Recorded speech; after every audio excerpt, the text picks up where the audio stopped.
नमस्ते दोस्तों।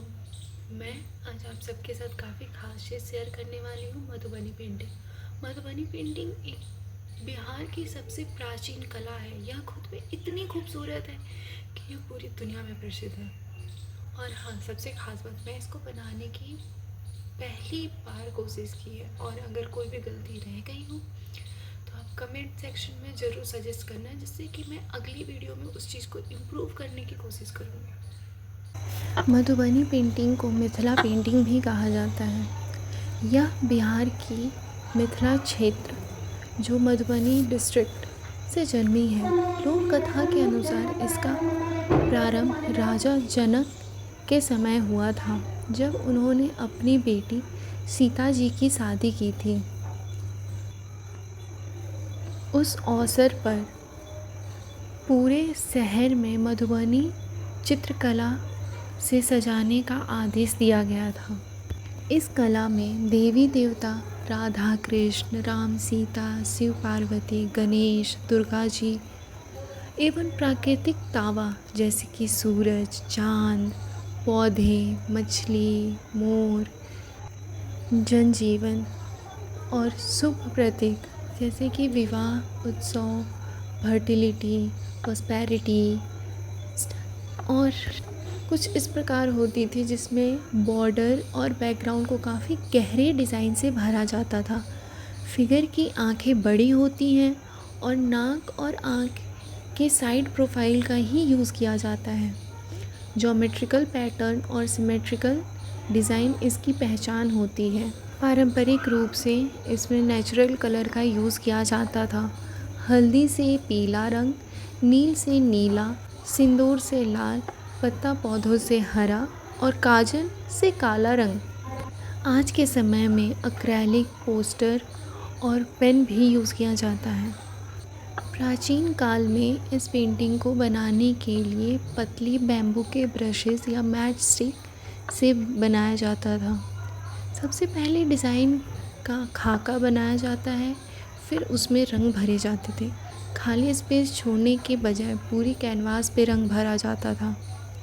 Madhubani art painting नहीं बल्कि एक परंपरा और एक पहचान है। यह कला मेनली स्त्रियों द्वारा घर में बन के दरवाज़ों एवं आंगनों में बनाई जाती थी। विवाह, जन्मोत्सव और त्यौहार पर यूनेस्को ने एक इंटेंजिबल कल्चर हेरिटेज के रूप में भी इसे पहचान दी है। आज यह कला पूरे विश्व में एक्सपोर्ट होती है। कपड़े, पोएट्री, डायरीज, कैनवास और वॉल पर डेकोर करने के लिए यूज़ की जाती है। दोस्तों, यह पेंटिंग सिर्फ कला नहीं है, ये मिथिला की पहचान है। जैसे कि आप मेरी पेंटिंग में देख रहे हैं, मैंने लॉर्ड गणेश जी का रूप, जो विघ्नहर्ता, सुख समृद्धि के प्रतीक हैं, उनका कलाकृति बनाने की कोशिश की है। मैं यह आशा करती हूँ कि आपको इसका आउटकम काफ़ी पसंद आएगा। जैसा कि हम देख रहे हैं, गणेश जी का हाथी जैसा सिर ज्ञान और समझ का प्रतीक है, जबकि उनकी छोटी आँखें एकाग्रता और ध्यान का प्रतीक है। उनके बड़े कान हमें यह सिखाता है कि हमेशा सबकी बातें ध्यान से सुननी चाहिए। साथ ही गणेश भगवान का साथी मूषक यह बताता है कि चाहे कोई भी कितना भी बड़ा या छोटा हो, सबका अपना महत्व है।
अब मैं अपनी पेंटिंग को ब्लैक पेन से आउटलाइन कर रही हूँ।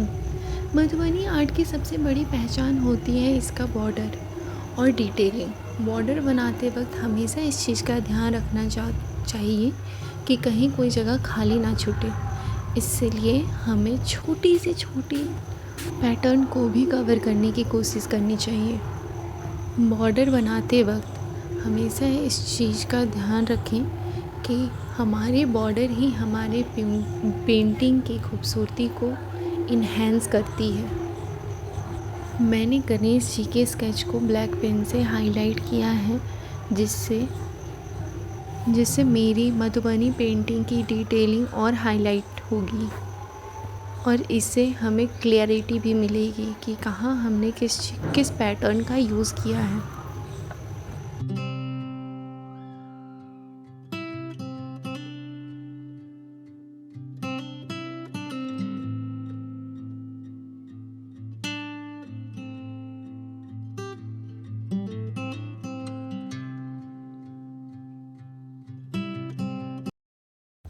जैसा कि आप देख पा रहे हैं, मैं इस पेंटिंग को काफ़ी धीरे धीरे बना रही हूँ क्योंकि यह मेरी पहली कोशिश है। मैं नहीं चाहती कि मेरी पूरी पेंटिंग ख़राब हो।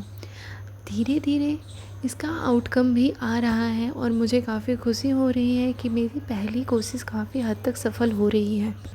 जैसे कि यह पेंटिंग काफ़ी ट्रेडिशनली नेचुरल रंगों से बनाई जाती है, लेकिन मैंने यहाँ पे कुछ मॉडर्न टच देने की कोशिश की है, जिसमें मैं यहाँ पे कलर पेन और ब्लैक पेन का यूज़ की हूँ, जो कि मेरी पेंटिंग को बहुत हद तक इन्हेंस कर रहा है। और मेरी यह कोशिश है कि इसके द्वारा मैं इस कला को सीख सकूँ।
इसकी डिटेलिंग काफ़ी बारीक है और मैं इसको करने की बहुत कोशिश कर रही हूँ।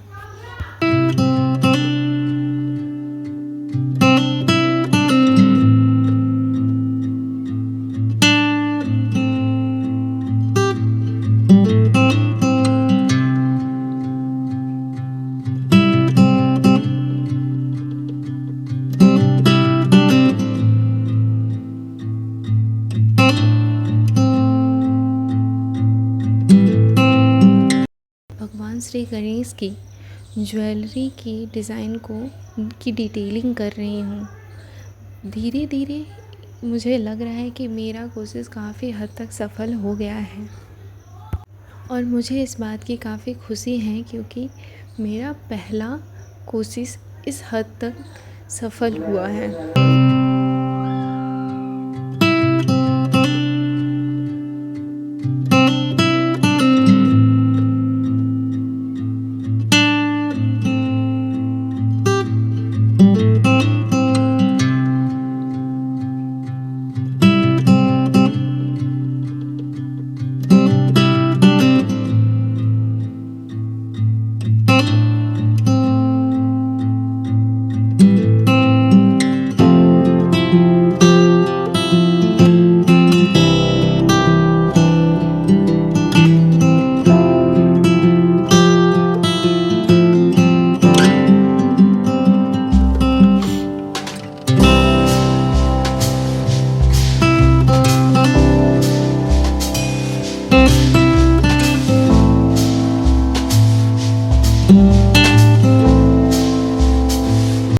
मैं अब बॉर्डर लाइन की डिटेलिंग कर रही हूँ। जैसा कि आप देख रहे हैं कि बहुत हद तक मेरी यह पेंटिंग काफ़ी अच्छी निखर कर आई है।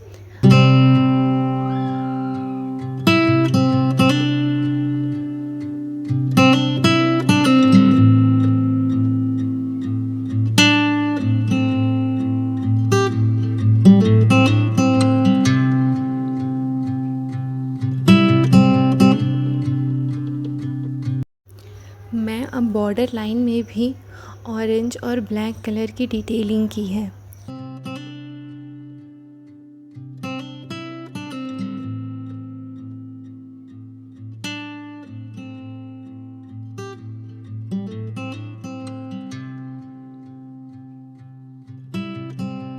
अब मैं बॉर्डर को अंदर की तरफ से कवर करने की कोशिश कर रही हूँ, जिसमें मैंने ब्लैक कलर का यूज़ किया है।